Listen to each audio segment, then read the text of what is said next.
I discovered my wife was unfaithful during her summer writing workshop, so I employed a private investigator, gathered proof, and discovered my wife's infidelity during her summer writing workshop, so I arranged for a private investigator, gathered proof, and vanished without a word before her return.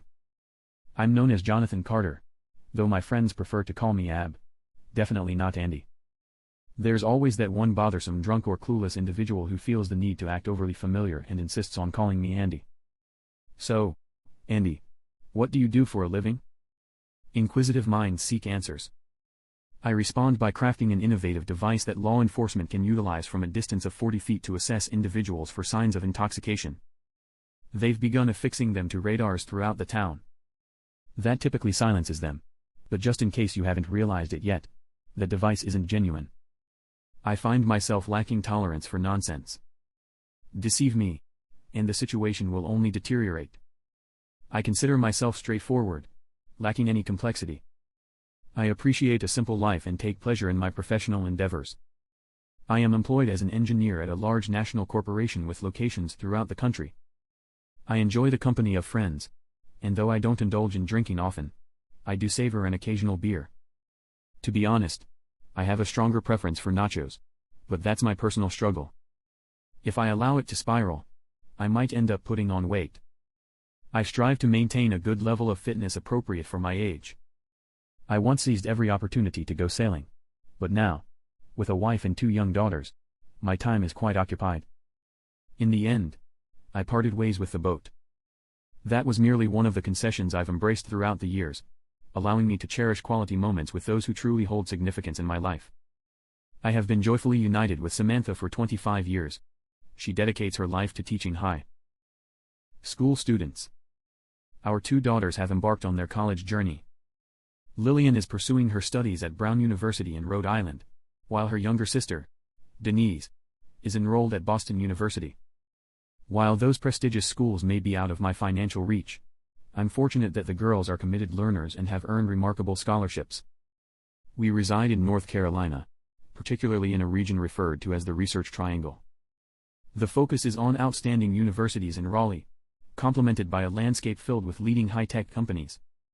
Residing and engaging in work here is truly delightful. While I could share details about Carolina barbecue, it would only leave me craving more. While I felt a tinge of disappointment when the girls chose colleges up north, I recognize their need to venture beyond their familiar surroundings. And in the end, that's a commendable choice. Our daughters are remarkable, bright, witty, and delightful young women who embody strong moral principles. Each day, my mind drifts to their safety, yet I have faith in the choices they make. Seeing them grow and begin their journey towards independence allowed my wife and me to reclaim some time for ourselves. This stage has been eagerly anticipated by me for some time now. With both girls off at college, I envision coming home each evening to a devoted wife who would direct her attention towards me, and I would do the same for her. I envisioned us reigniting our bond, resulting in days brimming with joy. It felt reminiscent of the early days of marriage all over again. We could savor dinners out, immerse ourselves in plays and movies, and ultimately reconnect in the way I had always dreamed. Yet, the course of events diverged from my original vision. Reflecting on that initial year of an empty nest, I observed Samantha experiencing transformations. Her interests appeared to be evolving. The transition unfolded slowly, yet its clarity grew increasingly apparent as time passed. At first, I perceived these changes as her means of thriving now that our daughters had moved out. Eventually, I came to understand that what I was witnessing was a profound shift in her values and priorities. Samantha teaches English, with a focus on the art of creative writing. To be fair, she's also someone who feels a deep yearning to express herself through words. As a young mother and teacher, she often found herself unable to write in the way she desired. In the summer and whenever she finds a spare hour or two, Samantha immerses herself in the art of writing. However, up to this point, there hasn't been much progress. She would submit her essays and short stories to literary magazines, only to gather a stack of rejection letters. The magnificent creation she envisioned never came to fruition. I must confess, I find pleasure in reading her work. However, her storytelling often remains within the confines of formulaic structures and occasionally veers into excessive drama. She holds an idealized vision of what a writer embodies, and I can't help but think that her fascination lies more with the concept of being a writer than with the craft of writing itself. Still, if she finds happiness, then I find happiness as well. Throughout the majority of our marriage, Samantha has participated in several writing groups. These are assemblies of individuals who unite to support one another through critiques, suggestions, and discussions about their creations, with the goal of enhancing each other's craft. Some of these groups have struck me as genuinely productive, while others seem more akin to clubs of mutual admiration. The final group she was part of, the one that witnessed the unraveling, contained aspects of both. They alternated visiting each other's homes, and during those gatherings, I made an effort to allow them some privacy. I made an effort to join in once, but Samantha and a few others were not in favor, so I ceased my attempts. Samantha's present writing group is made up of approximately 10 individuals, featuring a mix of both men and women. I have a fondness for certain ones, while others are less appealing to me. Some of them blend into the background, while others make a lasting impact upon first encounter. For example, Vivian, a woman, is deeply engaged in crafting histories and biographies. She undertakes genuine research and authors books that possess a scholarly quality, all while striving to captivate her audience. I have delved into each of her works and found great pleasure in them. Fiona has a strong affinity for crafting fantasy narratives. She likely doesn't see herself stepping into the shoes of the next literary sensation like J.K. Rowling. She tends to favor the whimsical, talking unicorn variety. She has a warm demeanor, and her work appears to be primarily for her own enjoyment. Who could possibly dispute that? Marcus takes on the persona of the group's expert. A touch of that can be quite impactful, but other than that, he appears to be fine. Next, we have Derek. The initial encounter with him left me feeling uneasy, and that sense of unease has lingered in my mind ever since. Upon meeting Derek, it became evident that the introduction was more about me being presented to him than the reverse. He turned to me and inquired, "So, Andy, what do you do for a living?" I caught a glimpse of my wife, her expression marked by a subtle frown as she gently shook her head. I just replied, "I'm an engineer, Derek." Did he respond with a smile or perhaps a smirk instead? I noted that I had ceased trying to connect with their group, choosing instead to remain somewhat concealed and unobtrusive, though not entirely out of earshot during their visits. I frequently find myself in the adjacent room, quietly immersed in my work, or on the back porch with a window ajar, allowing me to catch snippets of their conversation until they lose awareness of my presence. From the outset, I observed that when Derek engages in conversation with Samantha, there's an intimacy in their shared jokes and a bond that leaves me feeling uneasy. At times, he elevates her confidence, while at other moments, it feels as though he understands her deepest thoughts in a manner that I find unsettling. He brings up previous discussions that appear to have been shared solely between them, and I sense that the rest of the group doesn't recall those instances. I can't quite put my finger on it, but I'm not particularly fond of this sensation, and I've expressed that to her.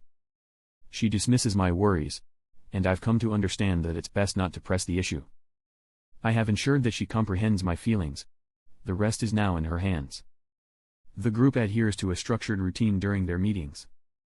Following their work session, they indulge in some wine and take a moment to unwind. It is at this moment that I come to understand that some of them are simply performing. It occurred during the heart of the spring semester, around early March, when the discussion turned to the ways of life embraced by genuine authors. It's well known that many celebrated authors struggled with alcoholism. Indeed, in the mornings, they engaged in their writing, while the afternoons and evenings were reserved for drinking. It soothes the mind and invites fresh perspectives. In the mornings, inspiration strikes, and the words begin to pour forth as they embark on their writing journey. Indeed, all truly skilled authors have gone through romantic relationships. That was the genuine source of their motivation. That's what Derek mentioned. I appreciate you sharing that, Derek. I'm beginning to grasp your perspective. That's when Samantha's words struck me with the force of a gut punch. Indeed, without a doubt. The fervor and exhilaration of uncertainty, the thrill of concealing everything from the outside world. This is where true inspiration emerges. A few of them laughed, while the rest remained silent, leading me to reassure myself that it was merely a joke. Still, I listened intently to their conversation throughout the evening.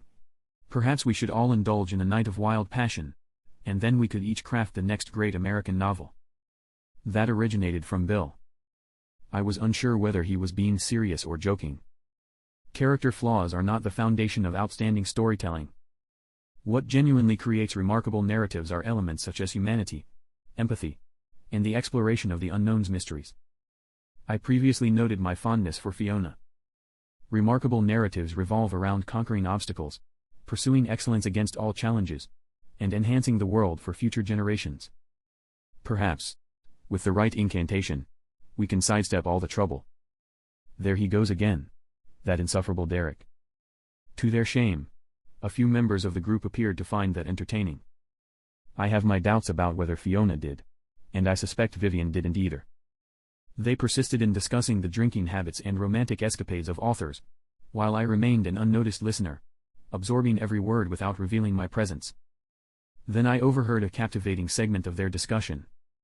Is anyone else considering applying for the Illinois Writers' Workshop this summer? Derek began to speak again. Oh, I have already submitted my application. I'm hopeful they'll accept me. 6 weeks dedicated to writing and engaging in discussions with fellow writers. It has the potential to change everything for me. It was Samantha, and this marked the first occasion I had come across it. Derek noticed it immediately. I have no doubt they will welcome you with open arms. Your progress in writing over the past year has been remarkable. I have faith that you will gain admission. I have submitted my application too, however. I have some doubts about my chances of getting in. My instinct for detecting absurdity was heightened beyond measure. Honestly, Derek, when did you start being so humble? Though the words were unsettling, my feelings for my wife remained strong, and my trust in her was unwavering. After years of marriage, trust becomes an essential pillar of the relationship. You don't wonder, is she up to something sinister? The idea doesn't even enter your thoughts. Marriage represents a collaborative journey, where your partner complements your existence. Her dedication has been evident through the years, and what you genuinely wish for is her to achieve the success and happiness that are rightfully hers. Or at least, that's what you think. Eventually, everything falls apart when you realize your trust has been broken. As time passed, I gradually permitted myself to set aside the conversation I had overheard that evening. As I previously stated, I had complete faith in my wife. Some younger individuals may not understand this, but after more than 2 decades of marriage, trust evolves into a fundamental aspect of life rather than merely a decision. It was late April, and I was wrapping up my gardening efforts outside when I chose to call it a day and retreat indoors. As I approached the kitchen door, I overheard my wife on the phone, saying, "I can't wait." 6 entire weeks free from any obligations, devoid of commitments, and without anyone anticipating my return. I became more alert at that final detail. I stood still, my ears attuned to the sounds around me. Certainly. These next 6 weeks promise to be an unparalleled journey of indulgence for me. I am accountable to my own aspirations. And so do you indeed. Everything about this felt off. I swung the door open and stepped into the kitchen. Samantha appeared taken aback. Nonetheless, I must be on my way. Ab has arrived, and it's time for me to begin preparing dinner. She ended the call abruptly. Who was on the line? Oh, simply Vivian. We were discussing how the school year is coming to a close soon. It certainly felt that way, I mused. I felt compelled to inquire about some of her statements, particularly the one regarding not waiting for my return, yet I had a nagging feeling that honesty might be elusive this evening. My mood shifted into shadows, yet I endeavored to mask it for the time being. Later that night, after dinner, the unexpected revelation came to light. Ab, you won't believe the incredible news I got today. Do you recall that workshop in Illinois I applied to? No. Seriously, you barely notice me. Honestly, I had come across the mention of that workshop previously, but it was merely because I had caught snippets of her conversation about it that evening over a month ago. I don't remember you bringing it up. Indeed, I did. I submitted my application for a 6-week workshop focused on writing. The time frame spans from mid-June to late July at the University of Illinois. Professors deliver lectures, and accomplished writers are invited for seminars and discussion groups, followed by extensive writing practice. What an incredible opportunity, and I have been accepted. That sounds absolutely delightful, my dear. I believe we can handle it financially. Perhaps I could carve out some time from my work commitments to join you. I would be eager to hear those discussions from authors. She appeared taken aback. Oh, we might take that into account.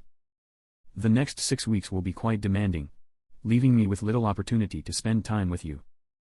Once more, my instincts were buzzing with anticipation. I'm not one to make demands, and perhaps I could take on the role of the coffee guy for the group. She presented a somewhat anxious smile. That sounds lovely, my dear. Let's observe the outcome. I have experienced such deflections before, and I understood their significance. She intended to make sure I wouldn't accompany her to Illinois. It seems to me that you might prefer I stay behind rather than accompany you. Oh, that's not the case at all. I can't help but feel concerned that you may perceive it as uninteresting. You're fascinated by computers and circuits, and this is simply a gathering of writers discussing grand concepts. Bic. I kept it to myself, yet in my mind, I was proclaiming it with a volume that could resonate throughout the entire neighborhood. I'm not lacking in intelligence, darling. Oh, that wasn't my intention. Your focus tends to be on the finer points, whereas those who craft narratives often wrestle with broader existential themes. Large pen. Yet, I chose to keep that thought to myself. I could sense when I was being overlooked. I'm confident you'll shine. She will be occupied later this evening. Once Samantha settled in for the night, I connected to the internet to examine our phone records. That feature is provided by AT&T. Every incoming and outgoing call, as well as text messages, is meticulously documented. I reviewed the phone log, and the call I had interrupted wasn't with Vivian. If it was, it came from Derek's phone. It's remarkable how swiftly trust can disintegrate after 25 years of marriage upon discovering your wife's deceit and her intentions to leave you out of her plans. As the weeks rolled by, she appeared utterly absorbed in conversations surrounding the workshop. I made several attempts to bring up the notion of accompanying her or planning a visit at some point, but each time, she brushed off the idea. Then she transitioned from reasoning to cunning influence. Ab, I have some thrilling news to share. I secured 2 tickets for you and Ethanto for a fishing camp in northern Canada, scheduled for late June. Ethan can join you, and together you can relish the experience of fishing for those big brown fish you've been so eager to catch. It was rather costly, yet I wanted to convey my appreciation for your understanding regarding the writer's workshop, and I couldn't shake off the guilt that you might not be having a good time. Therefore, I encourage you to venture out and truly enjoy yourself. Upon my return, we can exchange our experiences. A sense of unease lingered within me. Thank you, my dear. Your thoughtfulness is appreciated. To be honest, I would enjoy my time with you much more. Ab, we have already discussed this. It simply defies reason. I'll be busy with my tasks, and I wouldn't want to overlook you in the process.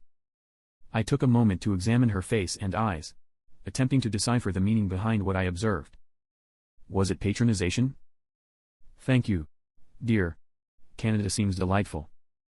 I didn't convey enough excitement. I was carefully considering my choices. An unexpected journey to Illinois took center stage. At the very least, you might express it with a smile. The cost of those tickets was quite high, and my desire is for your happiness. Absolutely. That sounds enjoyable. I descended into the basement to immerse myself in tinkering for the remainder of the evening. Our home is aged and features one of those floor grates in the corridor. It allows warm air to circulate from the furnace room and served as the initial method for heating the first floor. At first, I was careful to avoid stepping on it, but as time passed, I became accustomed to it, and its presence faded from my mind. The phone resides in the hallway as well. As I immersed myself in my work in the basement, pondering my next moves, I caught the sound of Samantha engaged in a phone conversation. Indeed, I provided him with the tickets. He remains uncertain. I'm uncertain. I continue to express to him that it won't be enjoyable. I can't simply say he shouldn't come. I get it, and I desire that as well, but I want to remain married afterward. I simply require a bit of distance from him to relish my own time for a few weeks. I have earned it. I have truly earned this. Absolutely. I desire those weeks with you too. Very well. Let's take a moment to pause. I believe he will eventually see things differently. All right, my love. I miss you as well. Craft something remarkable for me this evening. With that, she concluded the conversation. A lump formed in my throat. I understand what's going on. I can identify infidelity when it resonates with me. It seemed that Samantha was either involved in an affair or contemplating the idea of one. Anything below that threshold would leave her with a considerable amount of explaining to undertake. After 20 minutes of contemplation, I realized that, for the time being, I had to embrace the very deceit I had always loathed. For now, I had to conceal my intentions until I could devise a strategy. I called upstairs and, with warmth in my voice, said, "Samantha, I'm on my way to see Ethan and share the good news." "Oh, that's wonderful, my dear. Delight in it." In an instant, I found myself stepping through the basement door. My need for distance was the true motive. Visiting Ethan served only as a pretext. As I reflected on it, I came to understand that I required someone to share my thoughts with, and Ethan had been my dearest companion since our early years. You must be joking. Ethan was always straightforward. I can't accept that. She would never let you down, Ab. It seems she's putting in a lot of effort to ensure I stay clear of that workshop. She's using the term of endearment on someone else, and it's certainly not directed at me. We simply remained there, in quietude. What many men truly seek in a friend is the simple act of being together, experiencing, and sharing their struggles. A discussion with her about this is necessary, Ab. It's unwise to navigate the upcoming months with a mindset steeped in negativity, especially when the truth remains undiscovered. What will she express? How certain are you that when I reviewed the phone records tonight, it wasn't Derek she was conversing with, it wasn't Derek she referred to as baby, and it wasn't Derek she was scheming alongside? I refuse to accept that wager. What do you have in mind? I plan to take a moment to engage in a sincere conversation. That's the natural progression after spending 25 years together. I will convey my feelings for her, share my disappointment about her not wanting me to accompany her, and I will directly inquire about her plans that exclude me. Do you believe she will be honest with you? Not at all. However, I will convey the truth to her, even if parts of it may not align with her desires. She will grasp the depth of my love for her. She will understand that betraying my trust would bring our relationship to an end. Then she'll likely attempt to persuade me that I'm just seeing things and should simply go fishing. I took a brief moment to reflect. Regardless, I have 2 tickets for a fishing camp in northern Canada in late June, and one is reserved for you. Pleasant. Ethan paused, regaining his composure. I'm here to back you up, my friend. I couldn't help but laugh. I've always had a clear understanding of where his loyalty resides. We engaged in conversation, exchanged our ideas, and enjoyed a few drinks over the course of 3 hours before I made my way home. After dinner, I invited Samantha to join me in the living room, where I began to share my thoughts on everything that had been weighing on my mind. Well, almost everything. I kept a few things to myself. Darling, I have some significant worries. I feel that you haven't been entirely honest with me regarding this writer's workshop. I heard you talking about it with your group back in March, but you didn't bring it up to me until after you had already made plans to go. I happened to catch you discussing how infidelity is prevalent among esteemed authors, and I must confess I didn't find that entertaining.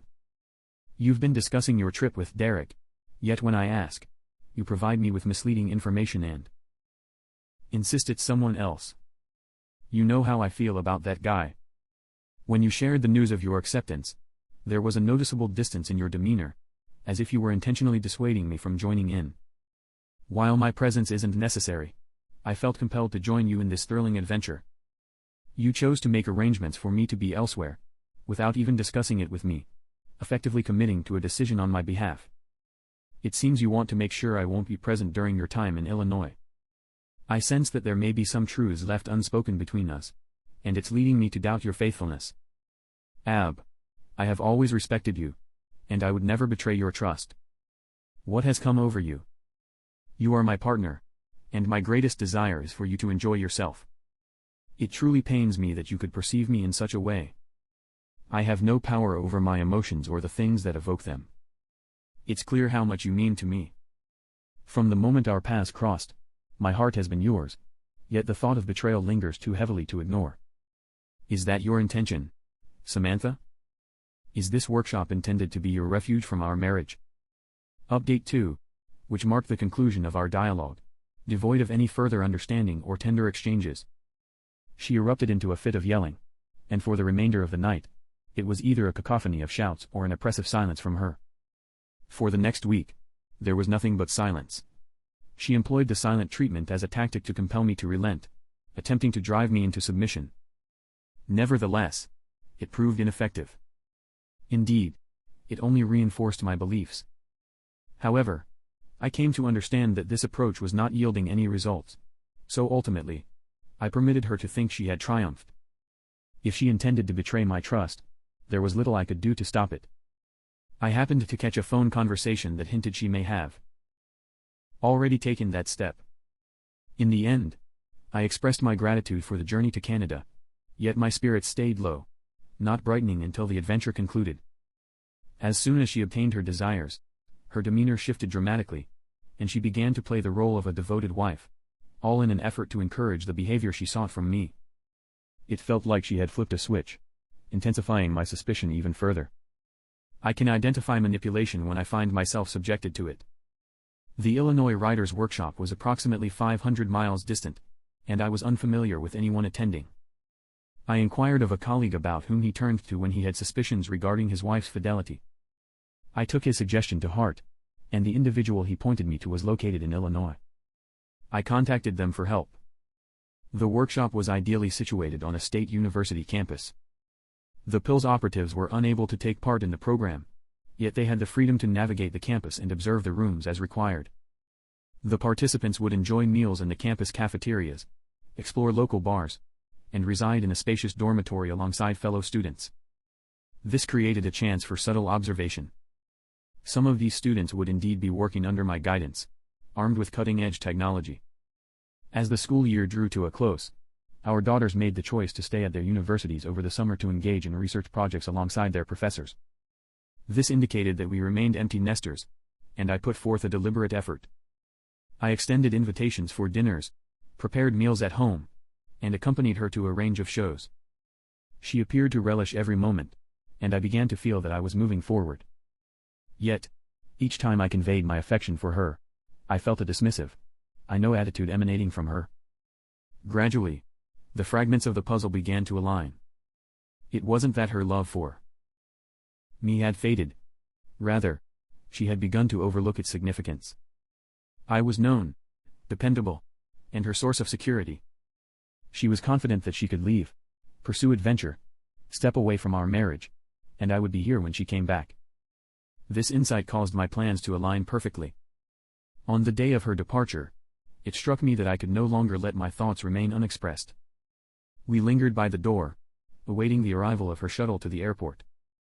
Embracing her closely, I poured out my feelings and implored, "Please, don't take any actions that might jeopardize what we have." She shot me an irritated look and replied, "I'm tired of you not trusting me. Upon my return, we shall engage in a meaningful discussion regarding this matter." She pressed a swift kiss to my cheek, snatched her bags, and made her way to the shuttle. She drove away, not sparing a single glance in my direction. In that instant, I was convinced that my marriage was reaching its conclusion. After 25 years and raising our 2 daughters, it felt as though our relationship was quietly slipping away, almost unnoticed. The private investigator executed his duties with remarkable efficiency. He noted that they showed no concern for concealing their actions, given that they were in an unfamiliar environment. When Samantha arrived at the workshop, it was clear she had taken off her wedding rings during the flight, as they were missing from her finger. She candidly shared that she had just gone through a divorce, and my wife and Derek quickly formed a close bond. They were perpetually intertwined, exchanging tender kisses, clasping hands, and behaving like love-struck teenagers. My principal investigator cleverly positioned a small video camera in the dormitory hallway where they resided.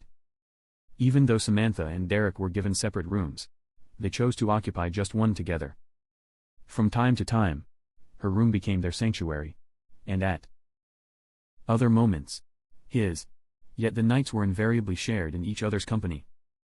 I had a clear understanding of the events unfolding in those communal dorm rooms, yet my principal investigator and his team took extensive measures to validate my concerns. One evening, as twilight approached, my wife and Derek decided to retire early. Two operatives, blending in as ordinary college students, leaned against the hallway wall, subtly maneuvering a miniature fisheye camera beneath the door. A 20-minute video of Derek in action was recorded by this device. The clarity of the video was unexpectedly sharp, and upon completion, it became apparent that he had not employed any form of protection. That was the tipping point for me. My choice was unmistakable. I was finished with this marriage. Any further findings from the team merely served to reinforce my position. My private investigator provided me with regular updates, yet after that first week, her fate became evident, and my decision was finalized. From the initial moments of her workshop, I dedicated my time to executing my plan. I sought to transform into an elusive figure, akin to a specter. Upon her return, I would have vanished, leaving no room for return, no fabrications, no demands, no drawn-out conversations, clarifications, rationalizations, or efforts to repair what was broken. Only divorce would remain. The conclusion of my marriage had arrived. Love endures, yet what is love devoid of trust? A future is impossible with a disloyal partner. Some may contend that my solution lacked strength. They might propose that she warrants severe consequences, profound humiliation, and total deprivation. Ultimately, the law stood in my way, and I had no desire to jeopardize my future by seeking petty revenge on my unfaithful wife and her lover.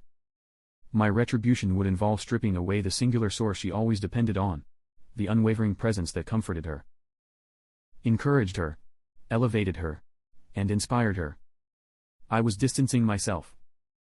Derek didn't measure up as a suitable partner. He was unable to offer her the long-term support she required. Where can a divorced 50-year-old mother discover love and emotional stability? I felt no concern. She would no longer occupy my thoughts. Every few days, my private investigator would deliver additional pictures, more videos, and further evidence of the betrayal from the individual who vowed me unwavering loyalty. The reports presented a challenge to comprehend, while the accompanying photos and videos were even more distressing to view. The audio recordings were particularly challenging to endure, especially when they evoke feelings of disgust. He constantly messages me about the fish he's catching and how incredible it is up there. She chuckled as she shared. He expresses his gratitude almost daily. He seems completely unaware. Derek participated in the laughter. Maintain his ignorance. Handle him like a mushroom, and you'll liberate yourself from his irritation. He may as well take pleasure in the moment for the time being. Upon my return, I shall address that individual regarding his claims. It is outrageous that he continues to accuse me of infidelity. So, you're just stepping back from our marriage for a moment, aren't you, my lovely? Or is it yet another woman who finds herself in my bed each night? She truly found that amusing. What? Perhaps he has a point, but I will not accept it. I am a creator, and he's stifling my flow with his technical terms and electronic gadgets, his precise measurements and intricate components. What insights does he have regarding grand concepts? In my third update, I contemplated a range of strategies for retribution. I came to understand that none of those choices would genuinely fulfill me while my life continued to intertwine with hers. With only one option left, I started to pull away from her. I engaged in a candid dialogue with my boss, laying everything out clearly. He recognized the situation, having experienced something akin to it himself not too long ago. A transfer was arranged for me to our company's office in Portland, Maine. The concept intrigued me. I knew the individuals there well. They were adept and professional, and I found great pleasure in their company. The town and the state both captivated my interest. I arranged for movers to carry half of the furniture and all my personal belongings to the north. I made certain that my car was well prepared for the journey ahead. Subsequently, I sought the expertise of a lawyer to commence the divorce process. Regarding financial matters, Samantha maintained her own insurance and retirement account. I took her name off all my assets and designated my daughters as the beneficiaries. I executed a quit claim for the house, transferring ownership to her in return for foregoing any alimony. She intended to retain her car but had to manage her own insurance. I intended to manage the bank accounts and credit cards towards the conclusion, maintaining a sense of discretion about my plans. From that moment on, I dedicated myself to strengthening my determination. I tried to reach out to her to ask about the progress of the workshop and to share my affection. I thought that listening to her deceit would reinforce my belief that my choices were warranted. She certainly delivered. Within a brief span of 2 minutes, she responded with vibrant enthusiasm, expressed her fondness, and swiftly departed for dinner.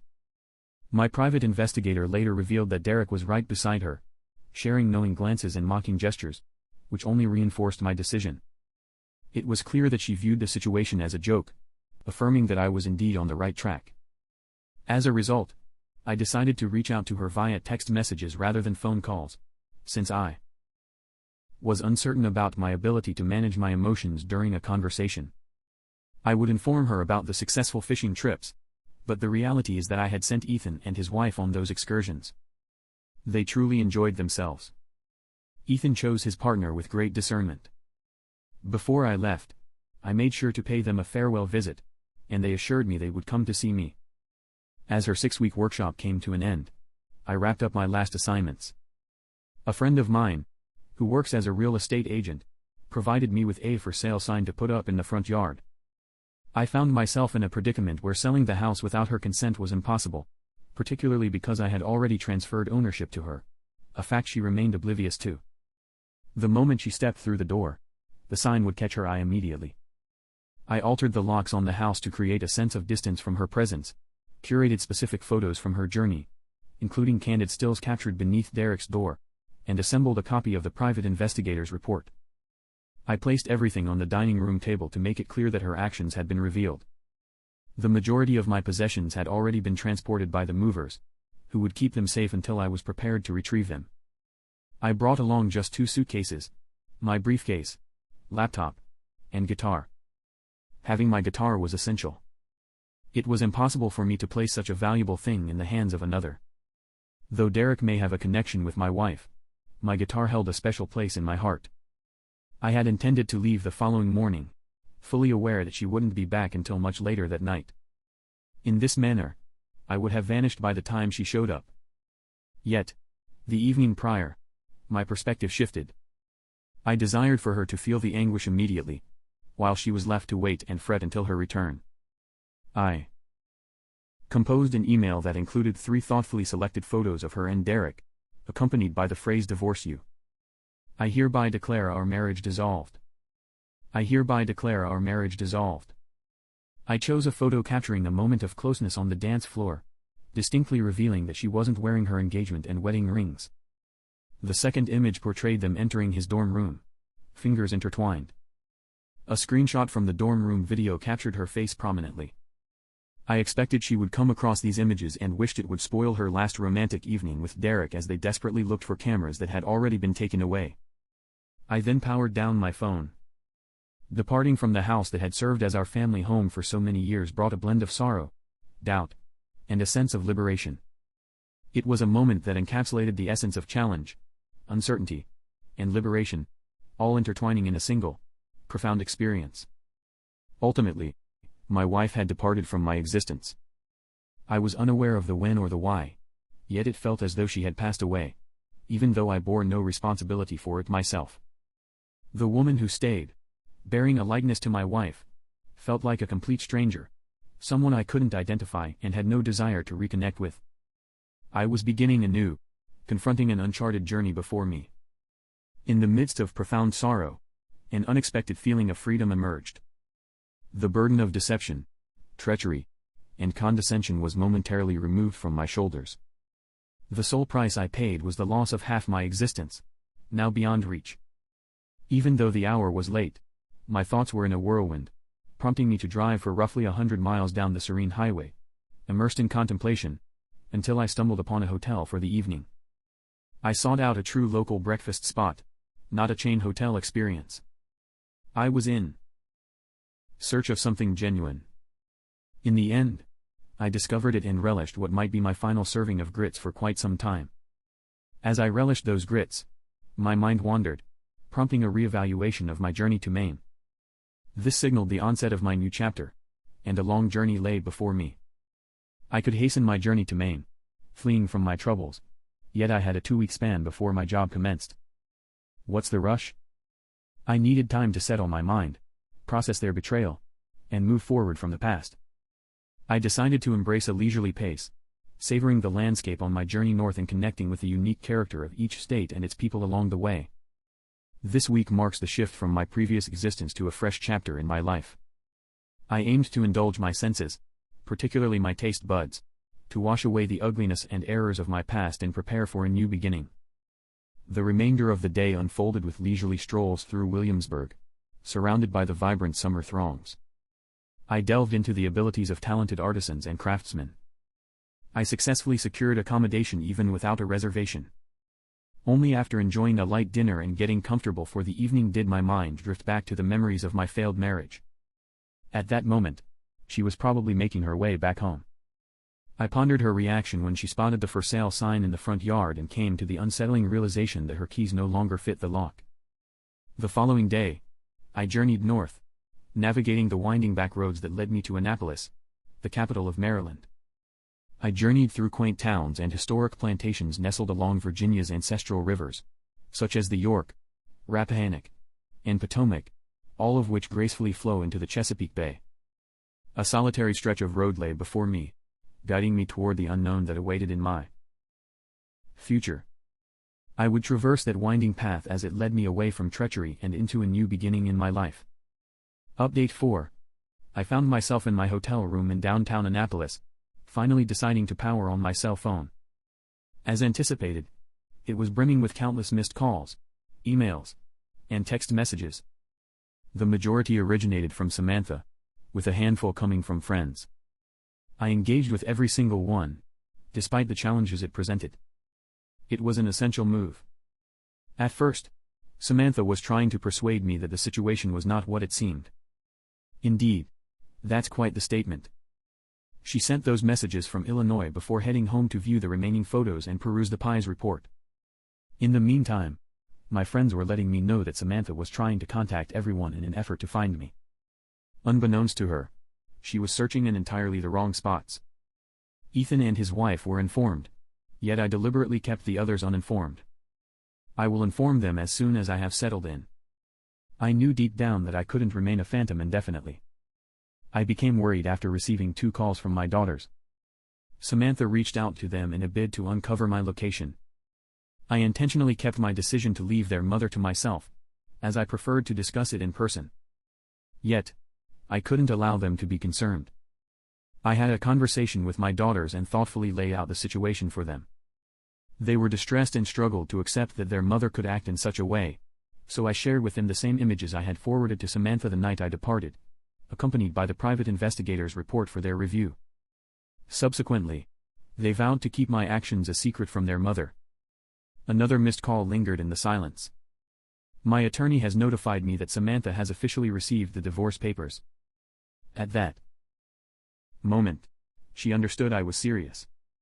He also mentioned that Derek's wife had been given a comprehensive collection of photos, videos, and audio recordings from his 6-week workshop.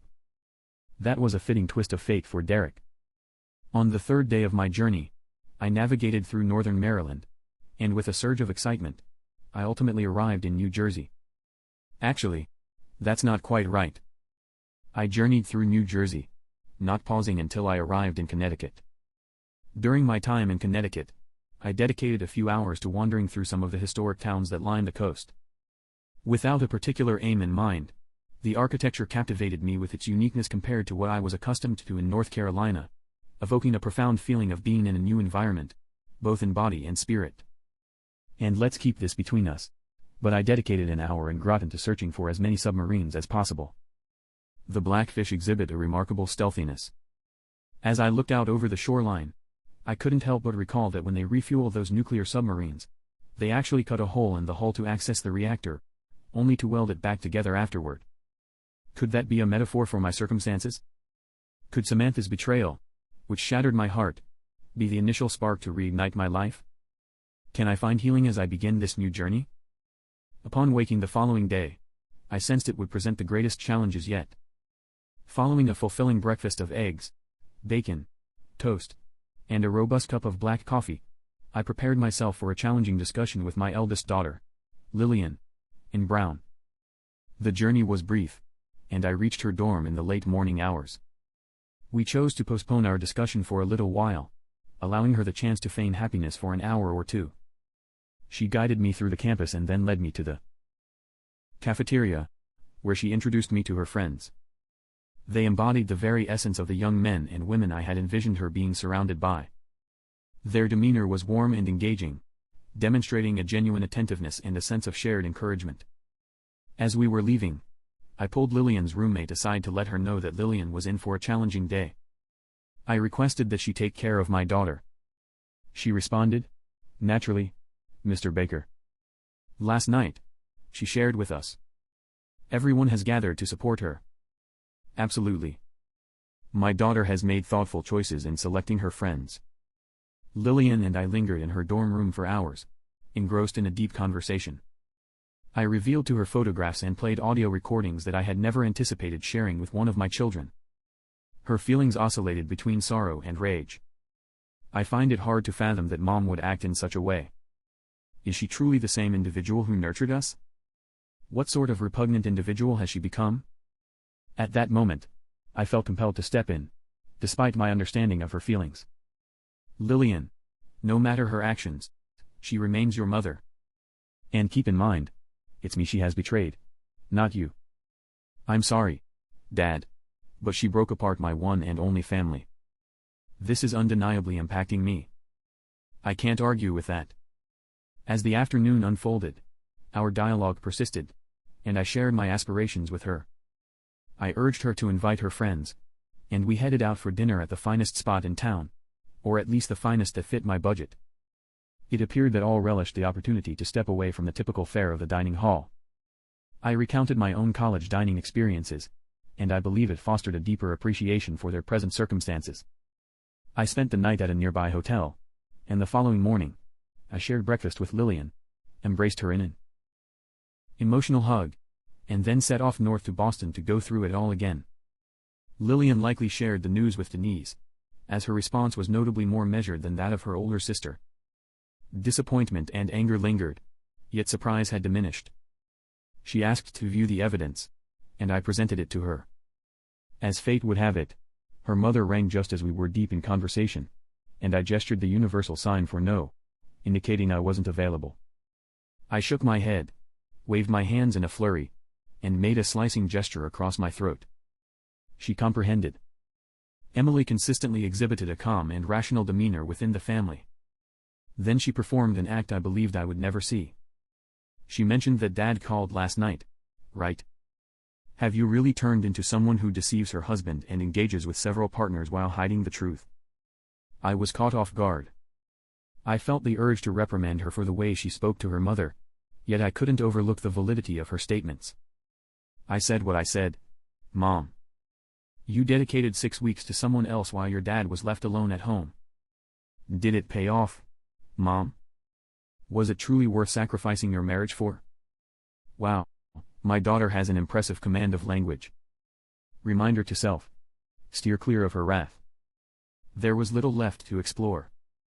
Emily shared that her mother was largely in tears, trying to provide excuses, yet my daughter remained unconvinced. Later, I accompanied Emily and her friends to a Thai restaurant named the Elephant Walk, located conveniently close to campus. Similar to her sister, Emily had selected her friends with care, making dinner a delightful experience. As we made our way back to campus, one of her friends remarked, "Mr. Baker, Emily shared with us what you're experiencing. She experienced a lot of distress last night, yet we were there to offer our support. Perhaps you could come by once more, and we would be delighted to take you to the cafeteria." The group burst into laughter. Perhaps we could discover a more suitable location than that one. This ignited a chorus of laughter, and we chuckled our way back to her dorm. I discovered a cozy spot to rest for the night, enjoyed breakfast with my daughter the following morning, and on the 7th day of my adventure, I pressed on, heading north.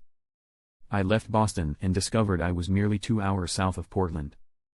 My attention had turned from my impending divorce to my daughters. They were evolving into resilient, principled young women, and my pride in them knows no bounds. I have come to understand that they will handle the impending divorce more adeptly than I had expected. On this day, the difficulty lay in parting from these two incredible treasures, with no assurance of when I might encounter them once more. Ultimately, my concerns proved to be unfounded. I found myself unready to face the truth of embarking on this new chapter of my life at this moment. Upon arriving in Portsmouth, NH, I veered westward and journeyed toward the majestic White Mountains and the iconic Presidential Range. I ventured into the White Mountains and ascended to the peak of Mount Washington aboard the cog railway. As I stood there, my eyes wandered across the vastness to the smaller peaks of the White Mountains, taking in the lush green pine forests below. The cold Arctic winds, oddly present in early August, brushed against me, and in that moment, I felt a profound sense of rebirth within myself. Though solitude surrounded me, I finally found my strength and stood with confidence. A transformation had taken place within me, shedding the burdens and regrets of my past. Now, I stood poised to embrace a new chapter, filled with endless possibilities. I found myself on elevated terrain, ready to set forth on a new adventure. All that I longed for was within reach. The following morning, I indulged in a plate of pancakes drizzled with authentic maple syrup. I found myself in the heart of maple syrup territory, a place where I would remain for many years ahead.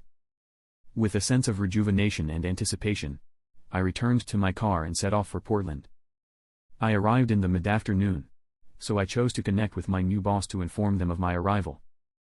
I was familiar with nearly half of the office staff, and they greeted me with a warm welcome. It provided a sense of comfort. They were the first bright, straightforward faces I had come across in a week. Thomas, my new boss, brought everyone together in the office for introductions. I took a brief tour of the workplace, but only after everyone reached a consensus on our dinner destination. I expected a downtown restaurant, but to my surprise, we found ourselves at Thomas's house, grilling steaks and savoring all the delightful accompaniments. I realize I could have taken the time to enjoy lobster in Maine, but there was no urgency for it. This focused on the process of rejoining society. As I savored some remarkably delicious steaks paired with exceptional local beer, they expressed curiosity about my narrative. What was a man from the South doing, leaving everything behind and relocating to Maine at this point in his life? I recounted my story. I left out the graphic details while ensuring there was sufficient information for them to grasp the concept. I wrapped up with a brief request, as I may become a bit irritable in the coming weeks. It's not my typical disposition, yet there's much for me to contemplate. I trust that if I step out of line, you'll be honest with me and suggest I take a step back. Occasionally, a little nudge in the right direction would be appreciated. To my surprise, each woman present embraced me and placed a gentle kiss on my cheek, while every man draped an arm around my shoulder. "We stand by your side, Ab." That was everything they expressed, and it sufficed. Later that night, as I nestled into my hotel room, I switched on my cell phone once more. My daughters both reached out with encouraging messages. It seems my number was passed around among their friends, as I found myself receiving around 8 or 10 more messages from the young men and women who expressed their gratitude for the dinner and assured me of their support for my daughters. Those children are absolutely remarkable. Several friends kept reaching out, prompting me to connect with each of them and clarify the situation to ease their worries. I chose not to disclose my location. That revelation would unfold in due time. I explained to them the reasons for my departure. Even though they were hesitant to accept the truth at first, I shared the same 3 photos I had previously sent to Samantha and let them know that I possessed even more damning evidence should they require additional persuasion. I contemplated the matter, yet truthfully, I couldn't uncover a single justification for protecting her from her own decisions. I made an effort, yet it proved unsuccessful. Allow the truth to be revealed. Eventually, I received heartfelt messages of love and support from all of them, and I promised to keep in contact. It was becoming more and more clear that my ideas of transforming into a ghost were merely fanciful dreams. It's heartening to know that so many individuals hold me in their thoughts and affections. I reviewed the last text messages from Samantha and listened to the missed calls. Ultimately, she revealed the truth, but her admission was laced with unexpected flashes of rage. She found a way to hold me responsible for her choices and for all that had transpired. That is simply absurd. I messaged her, letting her know that I would give her a call the following day around noon. It was inevitable. The dialogue left much to be desired. She oscillated between blame, guilt, and denial. She felt regret. Derek exerted a powerful influence over her. I was stifling her. I take responsibility for it. I simply dedicated too much time to my work. She even had the nerve to assert that nothing significant transpired between them. They were simply having some fun. I nearly erupted in laughter when she attempted to persuade me that she was merely on a quest for her creative muse. She took it a step further by accusing me of turning our daughters against her, as if her own behavior hadn't already achieved that on its own. Once she ceased speaking, I presented my thoughts to her clearly and directly. She had plotted with Derek to deceive me, thwarted my attempts to mend our relationship, executed the betrayal, and now she was confronting the repercussions. I had moved past the need to understand the reasons. As I ended the call, her tears continued to flow, and she fervently made her appeal. I had reached my limit with her. The path ahead was irrevocable. I possessed an abundance of knowledge. I found a cozy 2-bedroom apartment in a charming older building, ideally situated near the office. I initially viewed the exercise from walking as a mere temporary arrangement, but my perspective soon transformed. Embracing a simple life in town, steering clear of the burdens that homeownership brings, and enjoying a quaint coastal cottage for weekend getaways appeared to be a wise choice. Then I pondered, why limit myself to just a cottage? A boat could be acquired, nestled in the harbor, serving as my personal seaside sanctuary. As I untangled all of this, early fall had arrived. I believed I would embrace a life of solitude, yet reality has unfolded differently. I find myself spending more time with my daughters now than I did when I was living in Raleigh. Each month, they arrive for a weekend, frequently accompanied by friends. In those 36 hours, my apartment hums with life, and I often host them for dinner. When they depart, I find myself yearning for the stillness, even though their absence is felt almost immediately.